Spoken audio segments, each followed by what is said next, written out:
Few verses appear on more merchandise, graduation programs, and hospital waiting room walls than Jeremiah 29:11.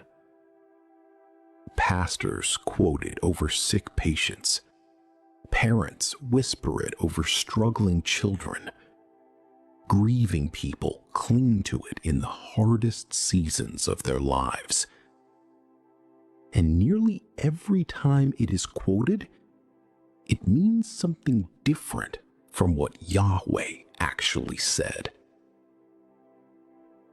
Today, we go back to the Hebrew. What we find there is both more sobering and far more beautiful than the version most people know.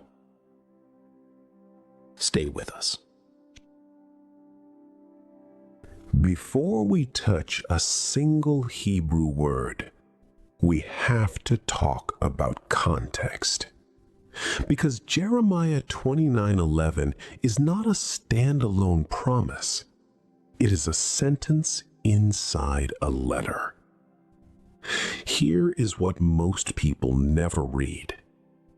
Around 597 BC, the Babylonian king Nebuchadnezzar carried out the first large-scale deportation of Judah. He took King Jehoiachin, the priests, the skilled craftsmen, the military leaders, approximately 10,000 people. He took the best of Jerusalem and resettled them in Babylon. Critically, Jerusalem was not yet destroyed. The temple was still standing. These exiles could look west and wonder if the city was still intact. And there were false prophets already living among the exiles in Babylon, telling them the exile would end soon. Yahweh addresses them directly inside this very letter in verses 8 and 9. Do not let your prophets and diviners deceive you. Do not listen to them. That was the environment these exiles were living in when this letter arrived. Yahweh spoke to Jeremiah, who wrote the message down and sent it in a letter directly to those exiles.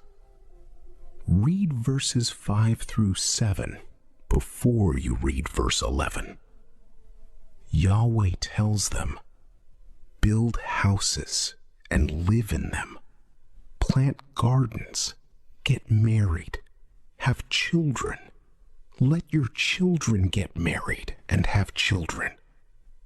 Seek the shalom of the city where I have sent you into exile. Pray to Yahweh on its behalf. This is not a rescue plan. This is a settlement instruction. Yahweh is telling displaced, grieving people to stop waiting for a short exile and start building a life in the place they never wanted to be. Then comes verse 10, the verse nobody quotes along with verse 11.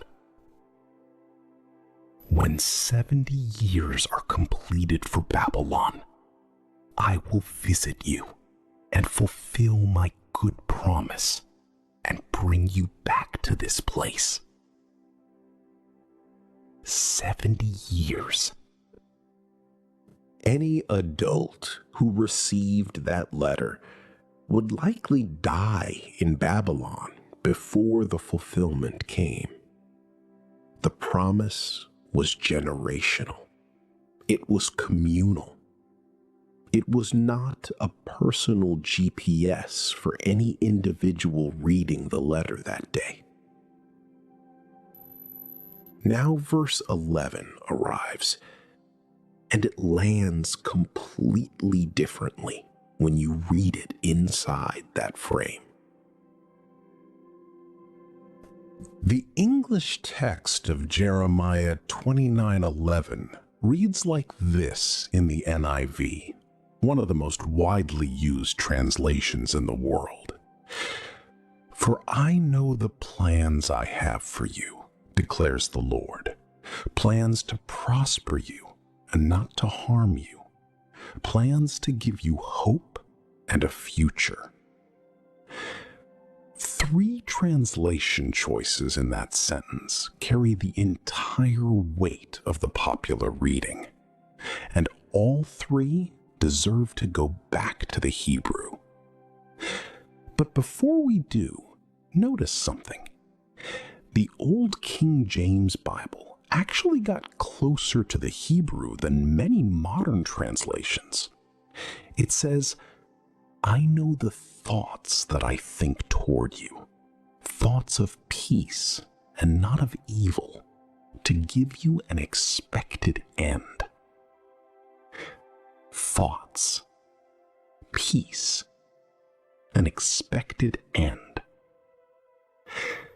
As we walk through the Hebrew today, you will see why that older rendering was nearer to what Yahweh actually said. Now, let us go deeper. The Hebrew word translated plans is mahashavot. It is the plural form of mahashava from the root hashav. Hashav means to think, to purpose, to reckon with deliberate intention. It is not the word for a strategic roadmap or a personal life plan in the modern sense. It describes a crafted, careful, intentional thought. The same root appears in Exodus when describing the skilled craftsman designer who worked on the priestly garments and the tabernacle. The artisan whose every decision was purposeful and precise. Nothing accidental, nothing rushed. A mind fully engaged with what it is making. Now here is something most translations bury completely. When Yahweh says, I know the mahashavot I have toward you, the Hebrew does not say thoughts I once had or a plan I filed away. The word hoshev in the verse is an active present participle. Yahweh is actively, presently thinking these thoughts toward the exiles right now. The attention is not historical, it is continuous. It is happening while they sit in Babylon wondering if they have been forgotten. He is not recalling a plan. He is thinking toward them. That changes everything about how this verse lands. The word translated prosper or welfare is shalom. You know this word, but here it is doing specific work. The Hebrew text reads mahashavot shalom, thoughts of shalom. Not thoughts of prosperity, not a blueprint for financial blessing, not a guarantee of comfort. Shalom means wholeness, completeness, right relationship, nothing missing and nothing broken. It is the state of a person, a family, or a community that is fully integrated and at peace with Yahweh and with one another. Notice also that earlier in the same chapter, in verse 7, Yahweh already used this word. He told the exiles to seek the shalom of the city that conquered them. The same shalom. Yahweh is building towards something. By the time you reach verse 11, shalom is not a new word in this chapter. It has already been planted.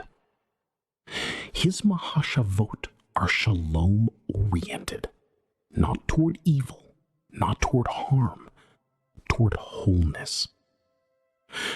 For people sitting in Babylon, that is a stunning declaration. Yahweh has not changed his orientation toward you because you are in exile. His thoughts are still for your shalom, even here, even now.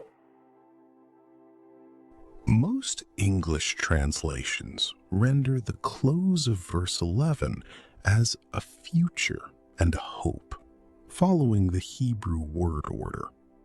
Some popular versions reverse it to hope and a future. Either way, the phrase in Hebrew is 4 words: L'tet lachem acharit v'tikva, to give you an acharit and a tikva. Tikva is the word translated hope. It comes from the root kava, which carries 2 related meanings: to wait with expectation and to stretch like a cord or line. These are not 2 separate meanings. They are the same image. Hope that is tethered. Hope that is a cord you can grip. Hope that holds you to something real rather than floating on optimism. Here is where the Hebrew does something remarkable. In Joshua chapter 2, Rahab ties a scarlet cord in her window as a marker for the Israelite forces to spare her household during the conquest. The Hebrew word for that cord is tikvat, the exact same root as tikva in Jeremiah 29. A physical cord in Joshua, a metaphysical cord in Jeremiah. Same word. The hope Yahweh promises the exiles is not a feeling. It is the scarlet thread. It is something you tie to the window when everything outside is uncertain. It is something you hold on to when you cannot see the rescue coming. And what about acharit? Acharit comes from the root meaning after or behind. It means the latter end of a thing, the outcome, the final state when the story is finished. Notice the order in the Hebrew. Acharit comes first. Tikvah comes second. Yahweh establishes the defined outcome before he gives you the cord to hold. The end is settled. The tikvah is what connects you to it while you wait. Together, those 2 words make a complete promise. There is an end to this, and you have something to hold until you get there. 2 minutes here, not to attack the popular reading, but to be honest about the damage it has done. Jeremiah 29:11 was written to a specific community in a specific historical crisis with a specific 70-year time frame attached. It is not a blank personal promise addressed to every individual believer who reads it. When the prosperity gospel version of this verse circulates, it says, Yahweh has plans to prosper you, good plans, plans for your blessing and your future. Claim it. What happens when the plan does not look prosperous? When the diagnosis comes back wrong? When the marriage does not survive? When the job is lost? When the exile stretches longer than expected? People blame themselves, or they conclude the verse was never true, or they conclude that Yahweh forgot them. That pastoral damage is real. And it comes from lifting one sentence out of a letter written to grieving exiles in Babylon and turning it into a personal motto. Here is the turn. The verse does not stop being true because it was written to exiles. It becomes more true. If Yahweh's machashavot toward a displaced, conquered, grieving community were still shalom-oriented, still crafted with deliberate intention, still being actively thought toward them in the middle of Babylon, still pointing toward an acharit and a tikva, then no exile in your own life disqualifies you from that same quality of divine attention. The promise is not that Yahweh has a comfortable personal plan for your career or your finances. The promise is that even in Babylon, even in the places you never chose and never wanted, Yahweh's thoughts toward you are not thoughts of harm. They are thoughts of shalom, of wholeness, of a defined end and a cord to hold until you reach it. That is not a smaller promise than the coffee mug version.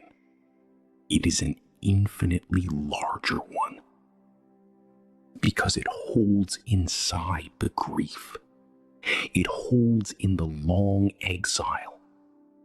It holds when 70 years feel like they might be passing before the fulfillment comes.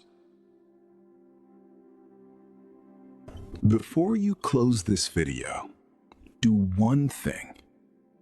Go and read the whole chapter, Jeremiah 29, verses 1 through 14, in one sitting. Let the letter breathe. Notice the setting before you receive the promise.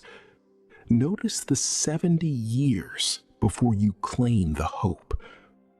A promise rooted in real history, spoken to real exiles in a real city called Babylon, is more reliable than a motivational quote because it was tested and it held. Shalom is not something Yahweh offers when life is going well. It is what he orients his thoughts toward when everything is falling apart. The Hebrew does not take this verse away from you. It gives it back to you with roots. And something with roots can hold you in a storm. If this opens something for you today, share it with someone who needs the real weight of this verse, not just the wall print version. And if you want to go deeper into the Hebrew language and what it reveals beneath the surface of your Bible, subscribe and come back. There is so much more to find. Shalom.